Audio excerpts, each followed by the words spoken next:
오늘 함께 이사야 3장의 말씀을 읽었습니다. 그 내용을 보셔서 아시겠지만 오늘 본문의 말씀은 예루살렘을 향한 하나님의 심판과 징계에 대한 이야기들을 우리들에게 보여주고 있습니다. 특히 2장 10절부터 이어지는 그 하나님의 진노의 말씀이 3장에서도 계속 이어지고 있습니다. 하나님은 유다와 예루살렘 백성들이 의지하는 모든 것을 다 빼앗아 버릴 것을 말씀하고 있습니다. 물론 적군의 침입에 의해서 당하는 결과를 보여주고 있는 말씀이죠. 뿐만 아니라 나라를 제대로 이끌어갈 지도자도 없음을 보여주면서 하나님의 심판 앞에서 철저히 가난해지고 비참해질 예루살렘의 모습을 예언해주고 있습니다. 오늘 이 말씀을 함께 보면서 예루살렘의 멸망이라는 제목으로 함께 말씀을 생각해 보기 원합니다. 첫 번째로 예루살렘의 멸망은 세상을 의지한 결과였습니다. 오늘 1절 말씀에 보니까 주 만군의 주님께서 예루살렘과 유다에게 백성이 의지하는 것을 모두 없애실 것이다. 그들이 의지하는 모든 빵과 모든 물을 없애시며, 예루살렘과 유다 백성들의 상황을 너무나 잘 보여주고 있는 말씀이 아니겠습니까? 이 백성들에게는 의지하는 것들이 너무나 많이 있었습니다. 그들의 삶에 중요한 것들이 너무나 많았고 또 그들의 삶을 지탱해 주는 것이라고 착각하며 의지하는 것들이 너무나 많이 있었던 것이죠. 우리 1절에서는 모든 빵과 물만을 이야기했지만 2절, 3절 쭉 읽어보시면 군인들, 재판관들, 예언자들, 귀족들, 심지어 마술사와 요술쟁이까지 백성들이 의지했던 것을 보여주고 있는 것이죠. 세상의 권력, 세상의 물질, 세상의 명예, 또 심지어는 세상의 주술과 마술까지조차도 의지하는 백성의 모습을 보여주고 있는 것입니다. 어쩌면 이런 모든 것들, 세상의 물질, 권력, 지금을 살아가는 모든 이 땅의 사람들도 다들 부러워하고 갖고 싶어하는 것들이 아니겠습니까? 세상 사람들이 자신의 인생을 걸어서 획득하고 싶어하는 것이죠. 왜 그렇습니까? 바로 이런 것들이 자신의 삶을 지켜주고 또 안정케 해줄 것이라 믿기 때문입니다. 그래서 이러한 것들을 의지하고 살아가는 사람들이 지금도 이 땅에는 너무나 많이 있는 것을 우리가 보게 되는 것이죠. 세상 사람들은 그런 것을 당연한 생각이다 라고 이야기할지 모르겠습니다. 그런데 문제는 무엇입니까? 하나님의 백성들은 이들과 다른 삶을 살아야 한다는 것입니다. 하나님의 백성은 어떠한 삶을 살아가야 하는 것입니까? 오직 여호와 하나님께 마음을 두고 하나님만을 의지하며 살아가는 삶을 살아야 한다는 것이죠.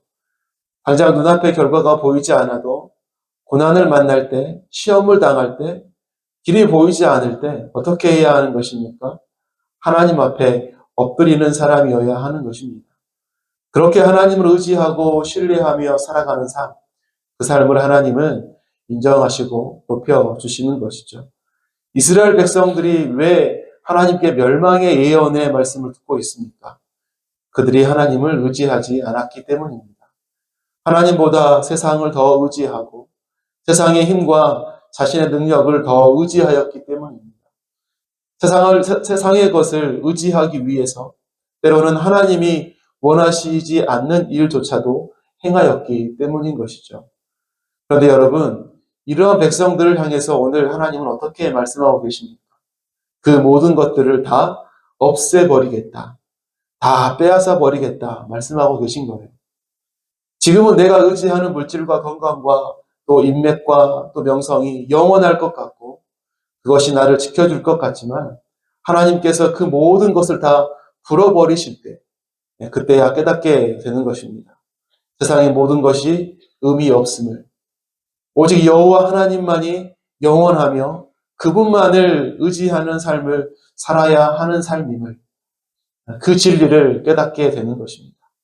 사랑하는 여러분, 오직 여호와 하나님만을 굳건히 의지하는 우리들의 삶이 되시기를 바랍니다. 두 번째로 예루살렘의 멸망은 하나님을 거역한 결과였습니다.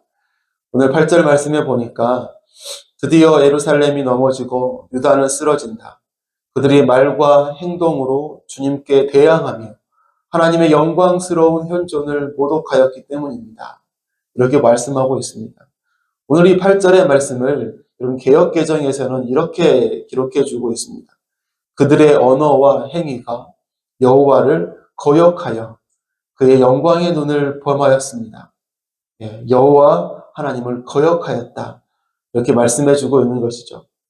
즉 하나님을 찬양하고 섬기는 입술이 아니라 하나님을 멀리하고 세상을 찬양하고 세상을 섬기며 죄악된 삶을 살아가는 백성의 모습을 지적하고 있는 것 아니겠습니까? 이어서 이어지는 9절의 말씀을 보면 이 백성의 죄악을 하나님께서 심판하신 소돔과 같다라고 이렇게 표현해 주고 있어요. 그들이 소돔과 같이 자기들의 죄를 드러내놓고 말하며 숨기려 하지도 않는다. 그들에게 화가 미칠 것이다. 그들은 스스로 재앙을 불러들인다. 예루살렘과 유다 백성들의 현재의 상황을 너무나 잘 보여주고 있는 말씀 아니겠습니까? 소돔과 같이 죄악에 물들어 버린 백성이 되었습니다. 뿐만 아니라 죄에 대한 민감함이 사라져 버렸습니다. 죄의 심각성에 대해서 둔감해졌습니다. 그래서 자신의 죄악을 드러내놓고 숨기려 하지도 않는 타락한 백성의 상태가 되고 말았다는 것이죠. 하나님께 대항하는 백성, 하나님을 거역하는 백성의 모습이 되었습니다. 이러한 예루살렘을 향해서 하나님은 심판과 멸망을 예언하고 계신 거예요. 하나님의 말씀은 너무나도 명료합니다. 오직 여호와 하나님만을 섬기고 그의 말씀에 순종하면서 하나님만을 신뢰하는 백성이 되라 이거죠. 이것이 하나님께서 의롭다 인정하시는 삶인 것입니다.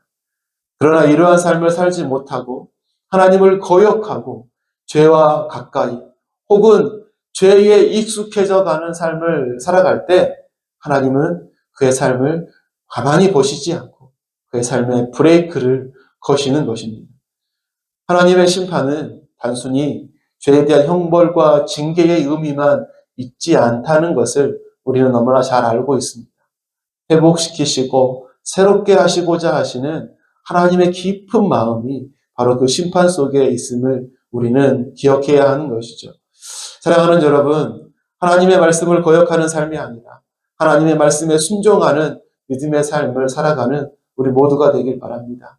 뿐만 아니라 하나님께서 우리의 인생에 브레이크를 거실 때 우리의 삶을 되돌아보아서 점검하고 다시금 주님의 말씀을 향해서 인생의 방향 전환을 할 수 있는 그러한 영적인 민감함이 살아있는 우리 모두가 되시길 바라겠습니다. 마지막으로 예루살렘의 멸망은 바로 세상의 문화에 물들어버린 삶의 결과였습니다. 16절 말씀에 보니까 주님께서 말씀하신다. 시온의 딸들이 교만하여 목을 길게 빼고 다니며 호리는 눈짓을 하고 다니며 꼬리를 치고 걸으며 발목에서 잘랑잘랑 소리를 내는구나. 16절부터 이어지는 말씀은 그 당시 여인들의 사치와 음란한 모습들을 적나라하게 묘사해 주고 있는 것입니다. 사치스러운 장식품들을 열거해 주고 있습니다. 뿐만 아니라 이 여인들의 모습은 마치 길거리를 다니면서 남자를 유혹하는 모습을 보여주고 있습니다. 마치 소돔과 고모라와 다를 바가 없는 모습을 보여주고 있는 것이죠. 이것이 한 개인의 모습이 아니었습니다. 시온의 딸들에게, 즉 예루살렘의 여인들에게 하고 있는 경고의 말씀이라는 거죠. 이것이 그 당시 여인들의, 그곳에 있는 여인들의 분위기였습니다. 그들의 모습이었습니다. 하나님의 법이 아니라 세상의 법과 세상의 문화에 물들어버린 음란한 여인들의 모습을 보여주고 있는 거예요. 자신을 화려하게 장식하고 꾸미고 음란한 세상의 문화에 녹아있는 여인들의 모습을 그대로 보여주고 있는 것입니다.